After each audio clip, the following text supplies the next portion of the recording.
Hello everyone, and welcome to my game of World of Warships. Today's replay is from Kyle, and he's in the Prinz Eitel Friedrich, a tier 6 German battleship. He's on map fault line, and this is a ranked battle. Now this ranked battle has 2 submarines in it, which is going to be a lot of fun because his ship doesn't have anti-submarine warfare.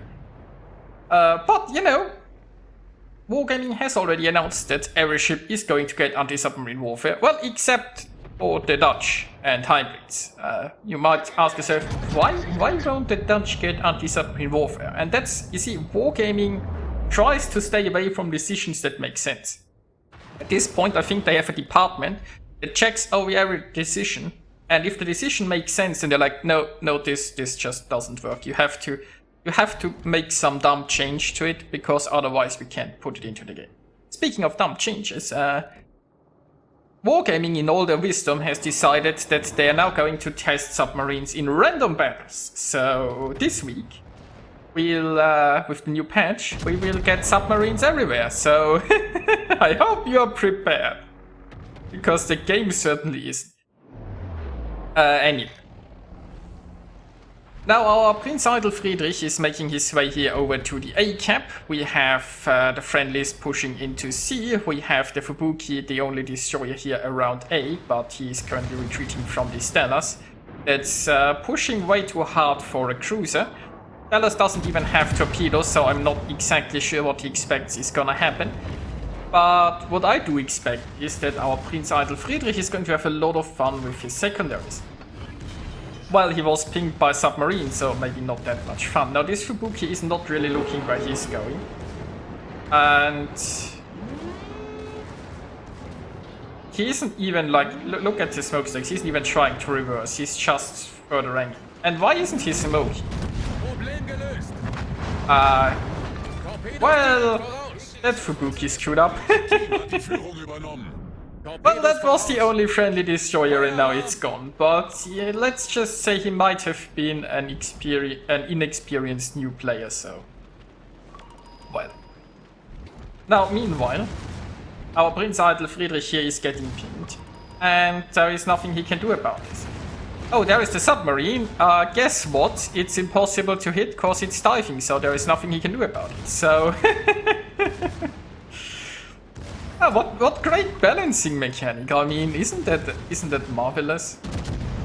Oh, by the way, Wargaming also said they've heard all the feedback about the damage con, and the problem with that damage con is used to purge the pings, and they decided to ignore everyone and tell everyone that they're just wrong and Wargaming knows better. And feedback is really not what they wanna listen to. So, anyway. Now, Kyle can't do anything against the submarine, but thankfully he has a friendly submarine here who has taken up that fight. Now we can't see any of that because it's happening underwater, but let's just hope that the friendly submarine is going to emerge victorious. Now he is also currently in the cap, but I mean he can't cap because he is currently being shotted by a Fuso, and he really just wants to like he could sit here, right? If it weren't for this submarine. Now, it's entirely possible that the friendly submarine will win here, but just sitting here and being an easy target is probably not a good idea, and it looks like the Fuso is trying to drop him with depth charges. Yeah, I don't think that's gonna work, buddy. Well, anyway. So he's pushing that Fuso, which unfortunately puts him out of the cap, but it means he's no longer vulnerable to that submarine. Also, he should have aimed a bit lower. Well, I mean, the Fuso is a bit angled, but Fuso shouldn't be the best armored ship, so he should be able to score some citadels, I think. But I have to admit, when it comes to lower tiers, I'm not... Now the Fuso is angled enough that I can see why you'd aim higher. Now I have to admit, I'm not... that knowledgeable to lower tiers. I don't play them often enough to know all of the armors and the overmatches and so on, so I wouldn't even know what it needs to go through a Fuso nose. Or if you could do that. But, you know, he prevailed, so well done. Meanwhile, You know, those two submarines have, while this whole brawl took place, those two submarines have been dueling, and no submarine has taken any point of damage so far. That shows you how exciting those submarine duels are. But it looks like the enemy submarine is surfacing because it's running out of, what is it, dive meter, battery power, oxygen. They can never make up their mind what they call this little white bar. And why it's visible to enemies is something nobody knows anyway. But on the bright side, it's 4 against 2 meanwhile. Now the friendlies don't have any... Well, they have 1 camp. I mean, it's still 13 minutes to go, so they don't really need the camps right now. It looks like the enemy submarine just... you know, this submarine was basically in the midst of everyone and it just disappeared because it decided to dive. But because its dive capacity is so depleted, it has to resurface, and have a look there. I think the friendlies have. So, meanwhile, Kyle is going to roll this Bayern.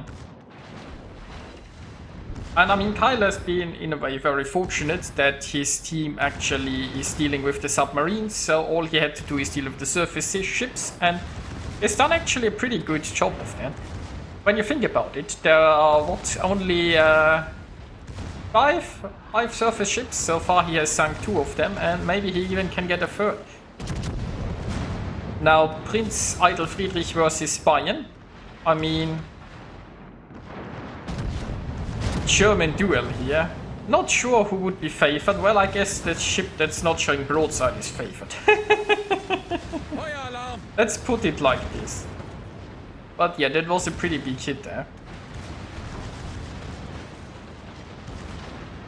So Kyle is going for the nice upper belt penetrations, as you usually do in a German course. You can't go through their turtle bank, but they have a very weak upper belt. And, well, unfortunately his heal isn't ready soon, but the Bayern is actually now getting to his broadside. Not that he needs a broadside with so little health, and oh, the Bayern reloaded first, but doesn't matter. Which brings us to the results, and very well done by Kyle. I mean, he really had to ignore the submarines, because there was nothing he could do against them. Fortunately, his team came through for that, and he just went in and took out the enemy surface ships one at a time, which wasn't that hard because there weren't that many, because submarines took away a lot of that space. So anyway, I hope you guys enjoyed watching this, and I'll see you next time.